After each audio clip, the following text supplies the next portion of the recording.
November is fast approaching, and with it, a rematch of the 2020 presidential election. A familiar talking point from 4 years ago has grown even more relevant with time. Voters are expressing concerns about the age of their choices to run the country. Age and mental acuity are emerging as key issues in the race for the White House. It could be a shaky walk across a stage or flubbing a line during a speech. Even the smallest lapse matters when the American presidency is on the line. Joe Biden turns 82 years old this year. Donald Trump, just 4 years his junior, will turn 78. In the political arena, is age really just a number? It seems to me that more attention should be on, well, what are they going to do as president? Jen Bendery is a senior reporter for HuffPost. She's based in Washington, D.C., and has covered politics and Congress for nearly 2 decades. Do we feel safe with them as our leader? Do we feel that they are out for our best interests? Do we feel that they surround themselves with capable, experienced people? It seems like the age factor has taken on a new life of its own that, in my opinion, is not the real issue here. It's more about what are we going to get from these people. Criticism about aging politicians isn't reserved for our current presidential candidates. The average age of a member in the 118th U.S. Congress is 58 years old, and part of the reason for that is simply because of how the legislative branch works. There's a seniority system in Congress, for starters. That means the longer you stay, the more seniority you have and the more power you have. So if I come in at 55 years old as a freshman member of Congress, I have to stick around for many terms before I might become a chairman.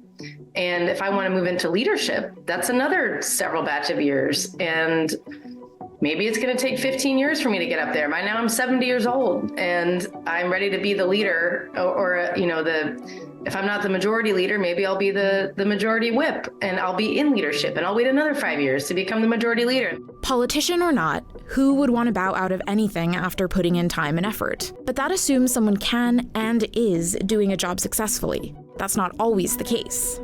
Unfortunately, they represent lots and lots of people, and they have a greater responsibility to step out when they're not able to do the job. And they don't, not always. Take the late senator from California, Diane Feinstein. She was the oldest sitting U.S. senator when she died in 2023 at 90 years old. Feinstein had a storied career as an advocate for women and the LGBTQ+ community. She took on the CIA to investigate the torture of terrorism suspects. She fought for Californians to have clean, safe water.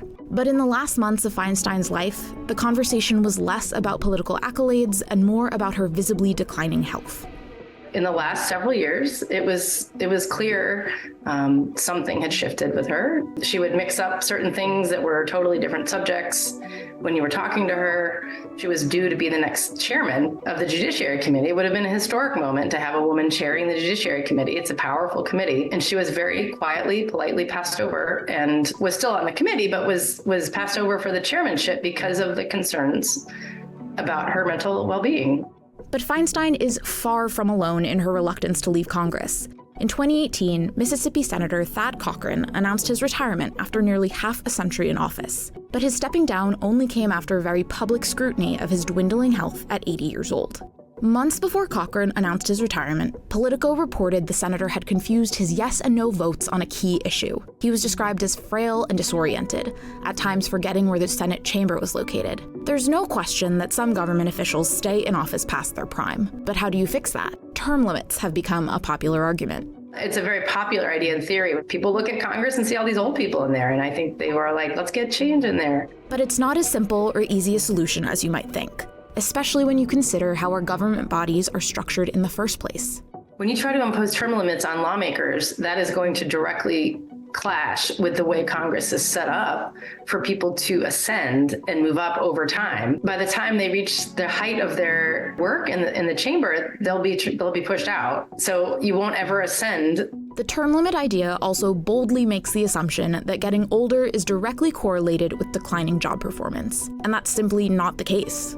When I think of people like Nancy Pelosi, for example, she's still in the House. She's been in there for decades. And she was smart as a tack, sharp as ever. She is arguably the most effective House Speaker in history, if not in modern history. I mean, she was a master at legislating, at vote counting, at pushing through bills when it looks like they were not going to pass. Pelosi said as much in a 2021 interview with ABC. But I'm never bringing a bill to the floor that doesn't have the votes. So that's an example of when age is not really the issue. It's a matter of, are you good at your job? Are you capable? Are you mentally present?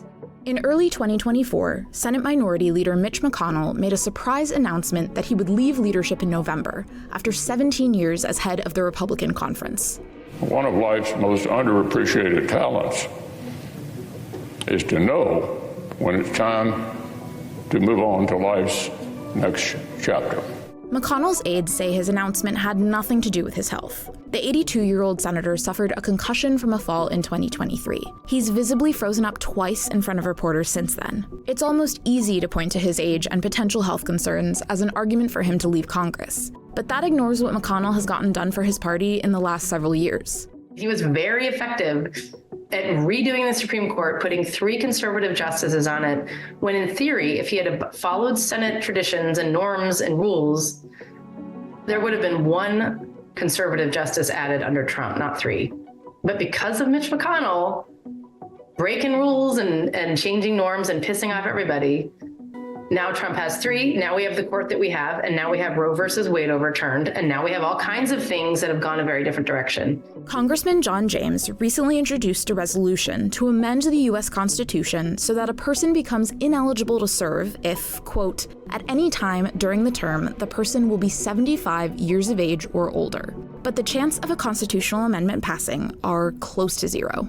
There is some truth, I think, to wanting your leadership to reflect the people that the leader serves. You want to look up to your leader and see someone that you see yourself in some way. I get it, but it's when you conflate those things, I think that's the problem. Just because you're old doesn't mean you're bad or time to retire. It means that maybe you don't see yourself in them, but that doesn't mean that they're bad at their job. A Pew Research Center study found that 79% of Americans believe in age limits for politicians. But sweeping rules about term or age limits aren't the cure-alls for the issues in U.S. politics. So if voters want a younger government, the means to do so is quite literally in front of them, at the ballot box. Even if the masses out here, polling shows lots of people want a younger Congress and that there should be age limits. Great. It sounds great on its surface, but when you actually dig into it, it's like, well, let's talk about why that's not going to happen, and also why, if you really are upset about Congress being too old, why it's actually up to you to change it by electing somebody younger.